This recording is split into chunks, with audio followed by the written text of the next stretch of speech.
Hello everyone, welcome to another edition of the Foolish Fish Esoteric News with your weekly updates on the worlds of esoteric and occult book publishing and arts and events and paraphernalia, and thank you once again for joining me. Folks, we've been doing this for a while, haven't we?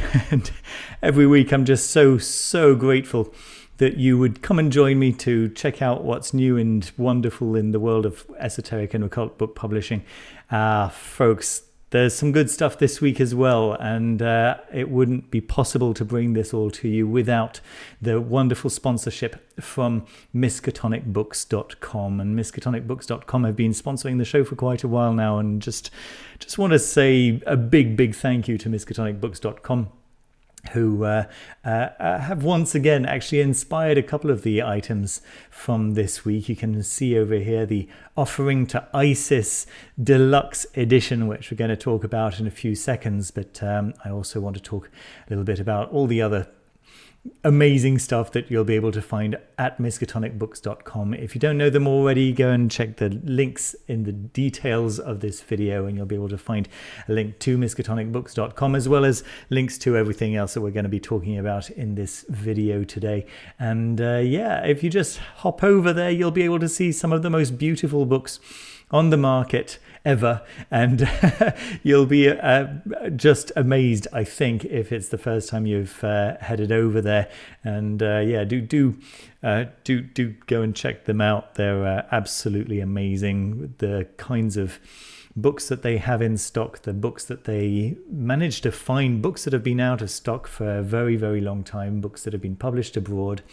And I think you're going to enjoy checking them out very much. But as I was just saying, I think you might actually enjoy this first item that I wanted to talk about today, which is the Offering to Isis Deluxe Edition, Knowing the Goddess Through Her Sacred Symbols by M. Isidora Forrest. Now, I reviewed Offering to Isis, the regular edition, but this deluxe edition looks absolutely gorgeous and completely befitting to the topic of this book, Isis being the goddess of magic, in fact, from Egypt, and very much the embodiment of the divine feminine.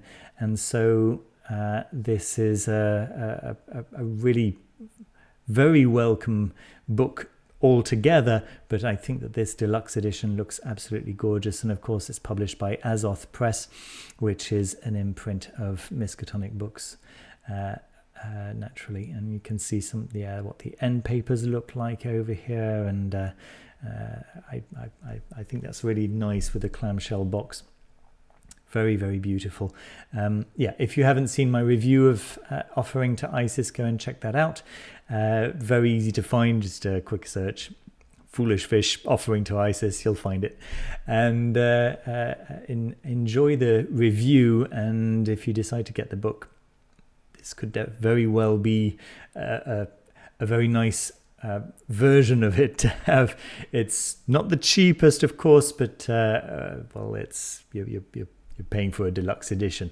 I do recommend, if that's a little bit out of reach for most of us, let's be honest, it would certainly be out of reach for me, then the standard edition is also utterly gorgeous. So go and check that out for sure.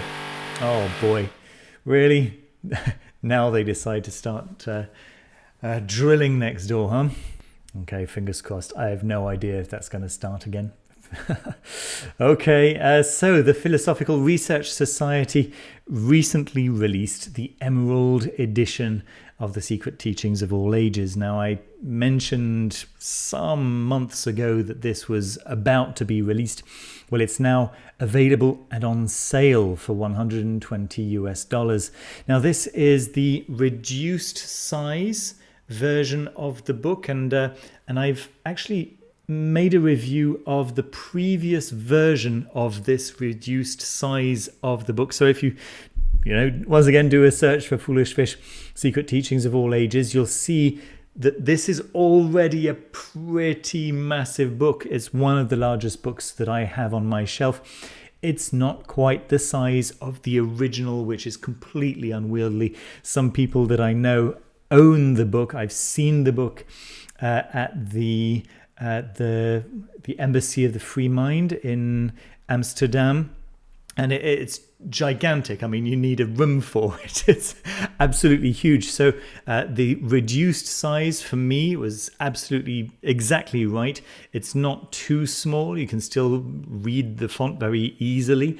It's just not as crazy gigantic poster size as the original size. And I think that this new edition is supposed to have new scans of all of the images. And so I have been told that this new edition is actually quite beautiful, so that's really nice.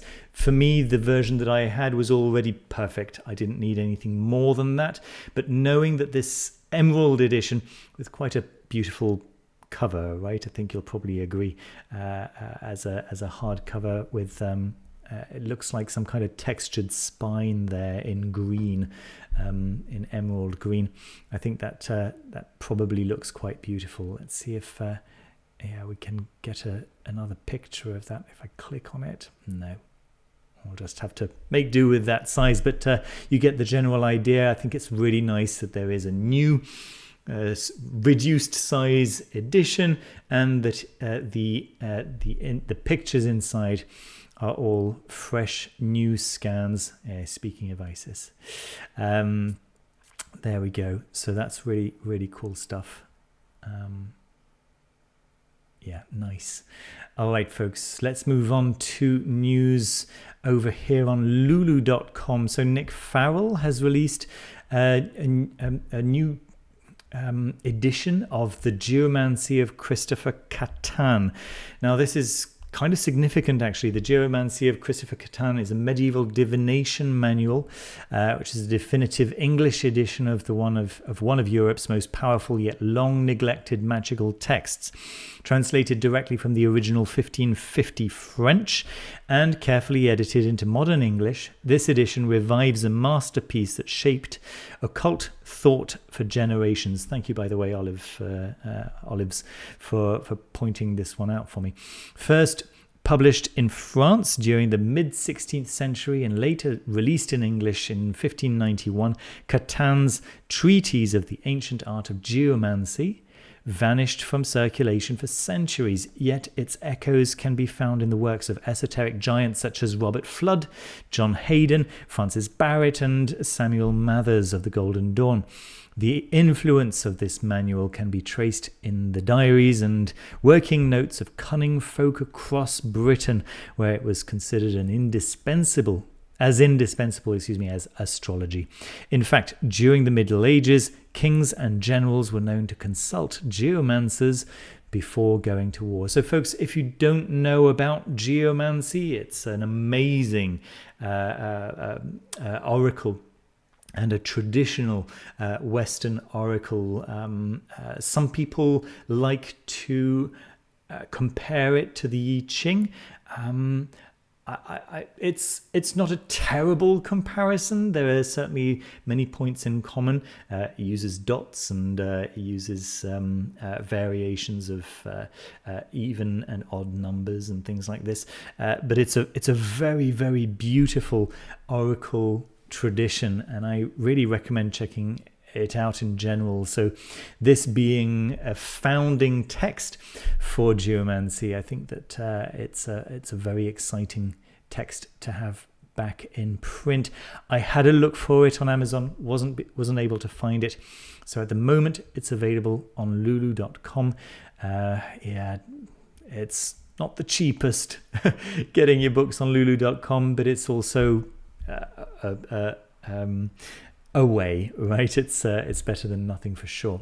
Okay, let's move on to news from Sirius Limited Esoterica. Now, amazingly, we can't find the entire picture of the front cover on Sirius Limited Esoterica's website, but if we just scroll back up to the almost top over here, no, not at all. On miskatonicbooks.com, rather down here, they've got pre-orders down here for Flauros, Magick as Ontological Deconstruction by presumably frater, maybe father, Asar un Nefer. So there's a look, at least, at the front cover. Let's head back over to Sirius Limited Esoterica, to their website, just to read their blurb over here. This book is a radical immersion in the ingenious gnosis of one of the most cryptic entities of the Ars Goetia. Well, here Flauros is not treated as a demon to be mechanically subdued or invoked, as Flauros is, of course, along with the other 71 spirits mentioned in the Ars Goetia, but rather as a cosmic agent of identity dissolution, an archetypal intelligence that dismantles structures of meaning. Each page is an exploration of the continuity of the known, and each chapter a mirror that acts as an interior portal where the reader faces a combustion of his conceptual self. The book does not offer power, but the abyss where all power goes up in smoke. So this is already telling me that the book understands what the left-hand path is, right? All these books that suggest that the left-hand path is a path to power and to earthly riches and to and to an easy life. I'm like, wow. So yes, quite on the contrary, this book does not offer power. It's very clear about that, which I appreciate, and I think many people who understand what the left-hand path actually is probably appreciate that too. From the exploration of the name that burns when it's named to the songs of the masked sun, this work reveals Flauros as a living symbol of ontological decomposition, a solar beast whose body is language, whose verb is fire, and whose gaze tears away the veils of human perception. I find it very interesting that the leopard should be a Dionysian symbol. Just putting that out there. Truth and deception are intertwined with this grimoire like alchemical polarities of the same flame.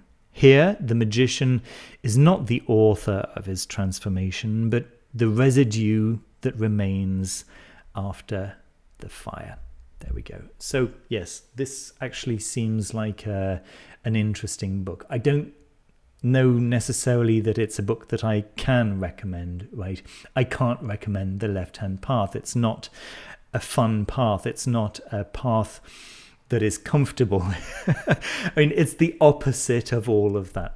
But if you're interested in what The Left-Hand Path actually is, I wouldn't say that reading this book is going to be harmful for you. I think that it's going to be an eye-opener for you.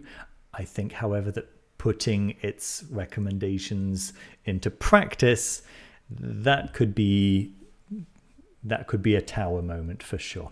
Okay, yeah, I think The Left-Hand Path is not my path. If it's your path and you understand what the left-hand path actually is, and don't expect to get rich and to get laid thanks to the left-hand path, other than on your way down to the destruction of all your entire life, then yeah, by all means, this could be a very interesting one. All right, folks, let's continue. There is a new translation of Plotinus's The Enneads. Once again, thanks, Olives. Plotinus's Enneads is a work which is central to the history of philosophy in late antiquity. This is the second edition of the first English translation of the complete works of Plotinus in one volume, in 70 years, which also includes Porphyry's Life of Plotinus. Led by Lloyd G. Gerson, a team of experts present up-to-date translations which are based on the best available text. The edition minor of Henry and Schweizer and its corrections. All right, the translations are consistent, in their vocabulary, making the volume ideal for the study of Plotinus's philosophical arguments. So, if you're interested in the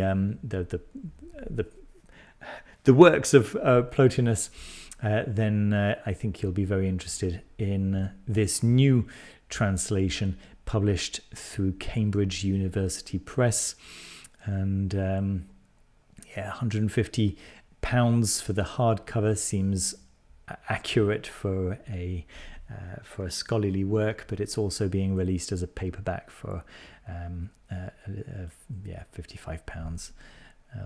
So that's very cool. This seems to be an old edition. Let me see. Let's reprint. From 2019. So it's a reprint from 2019. So so this is really a new an actual second edition. It's not just a reprint of the first edition from 70 years ago. So that's pretty cool. What else do we have? Archangel Sachiel's Guide to Abundance. Now, folks, I'm not necessarily recommending that you get this book. Maybe it's wonderful. I have nevertheless been looking for a book that would give details on work with Sachiel or Sachiel, and who is some people suggest that Sachiel is the same as Tzadkiel or Zadkiel, and I am actually of that opinion. But the associations with these two names of, I think, the same angel are slightly different. So Tzadkiel is much more focused on mercy and forgiveness, and Sachiel is much more focused on abundance, but they are both associated with the planet Jupiter. And in the end, what I did was simply work with Jareth Tempest's wonderful path working, and made immediate contact, because that's how amazing his path workings are. And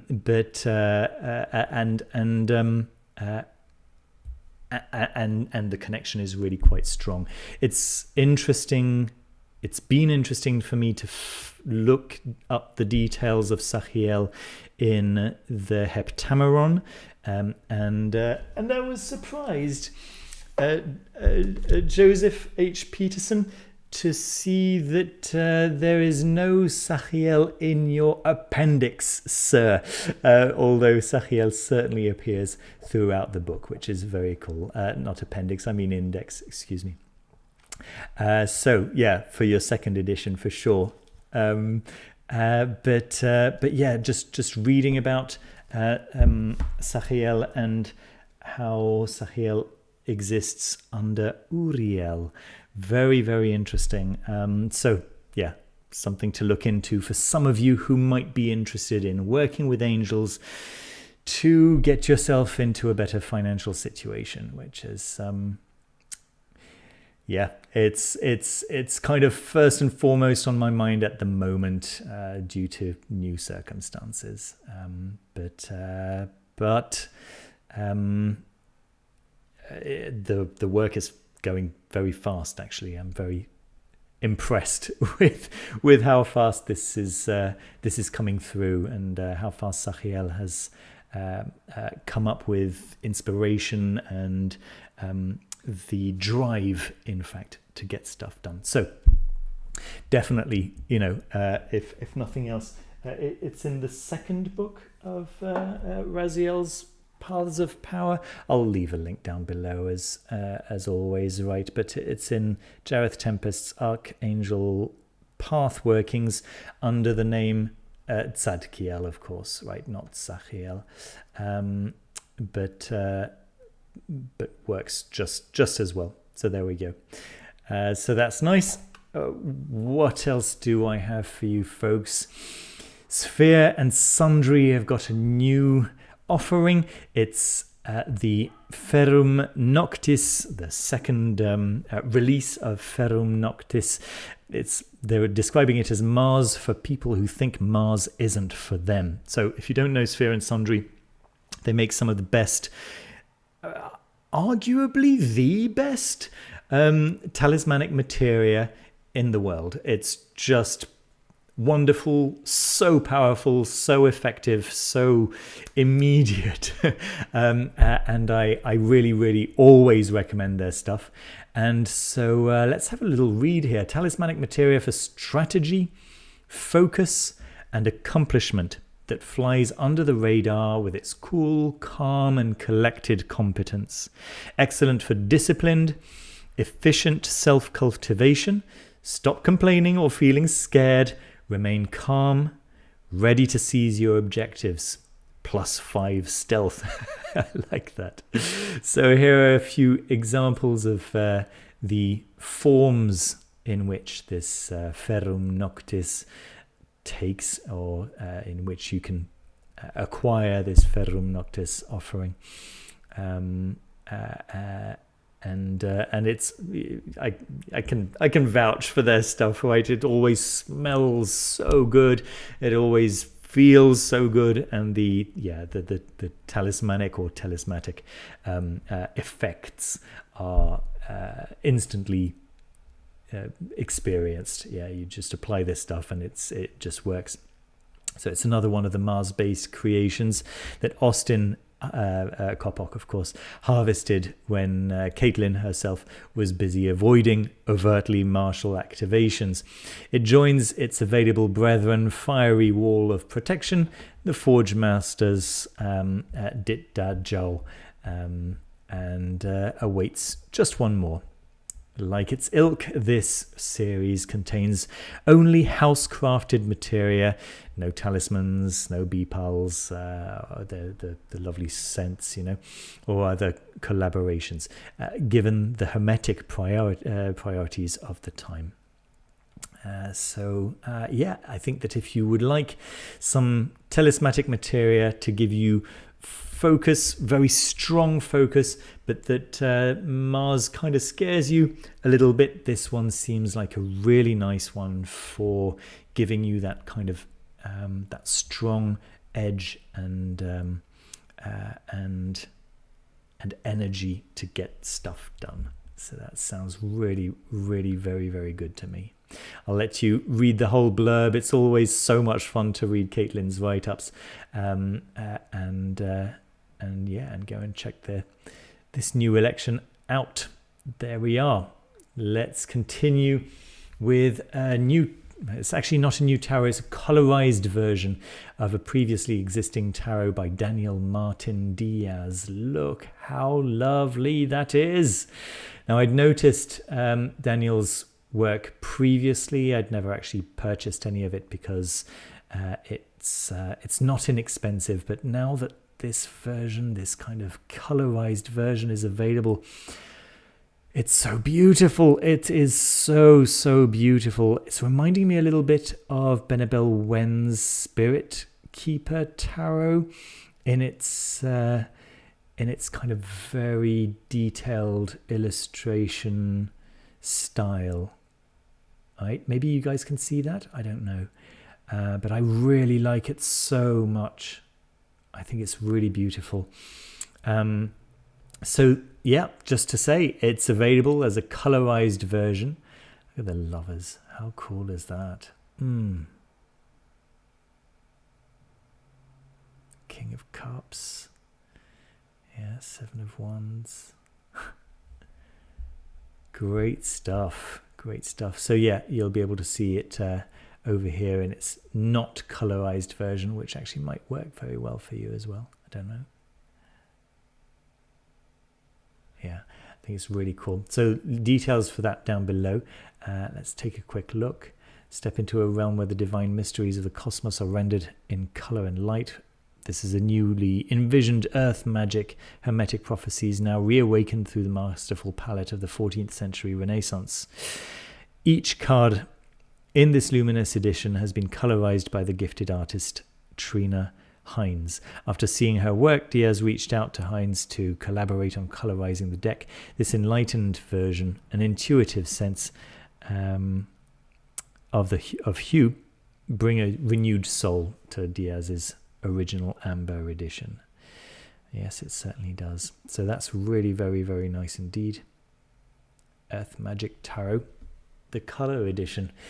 Let's continue with another, a couple more decks actually. The Veiled Path Oracle.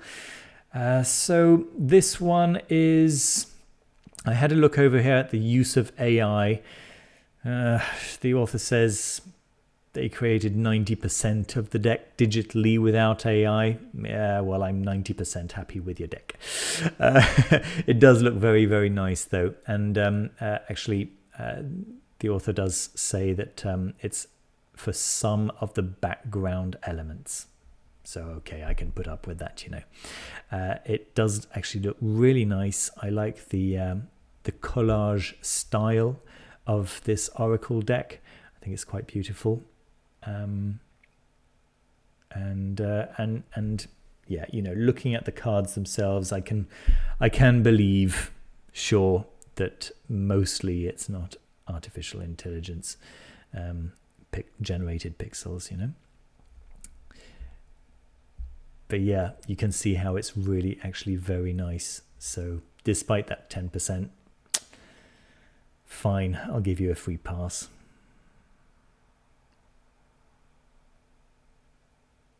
Beautiful, I think. Yeah, very nice as an Oracle deck. What else do we have? The Rubrum Circus Tarots. So this seems to be a collaboration between, I don't know, I want to say tattoo artists, maybe? Started a spark of inspiration, quickly turned into a fully developed universe, a unique tarot deck where every card tells a story. And every character is part of the strange and wonderful world of the Rubrum Circus. 100% original art, no AI, no generators. Thank you. Okay, so you can see the authors at work over here on their tablets, and yeah, some of the cards outcomes. I don't know. I think that's kind of cool.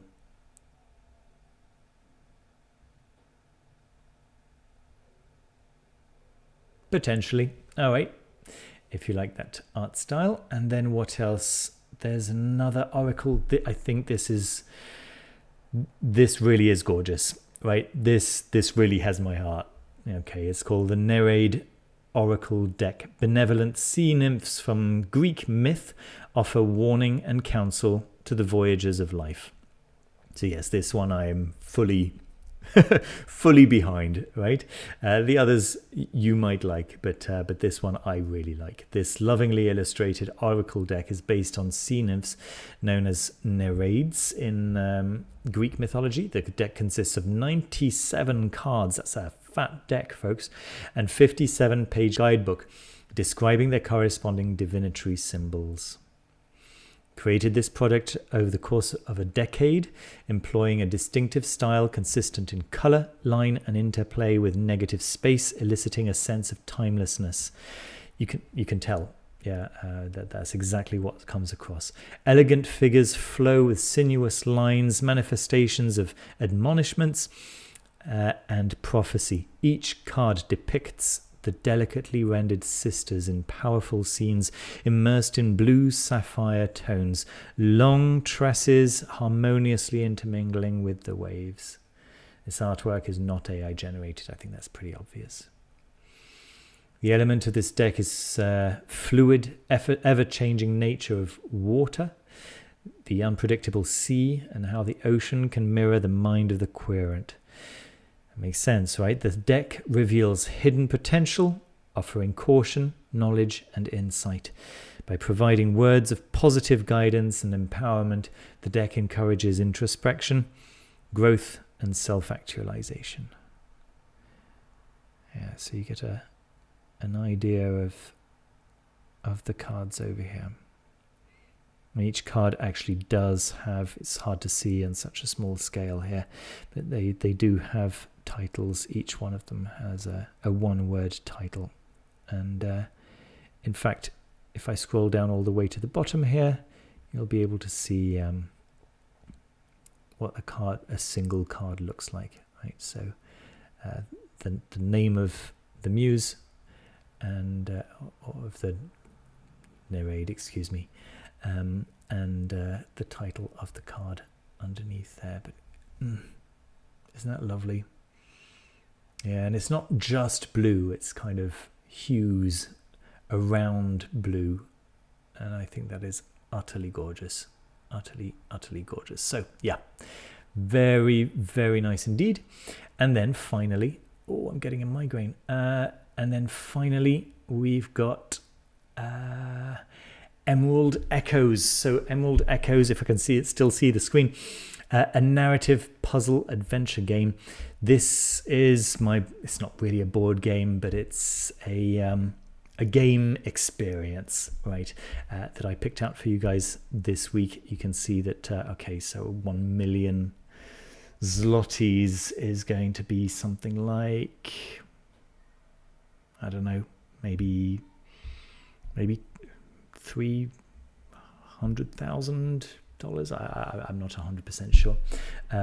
Oh, here we go. Yeah, 320,000.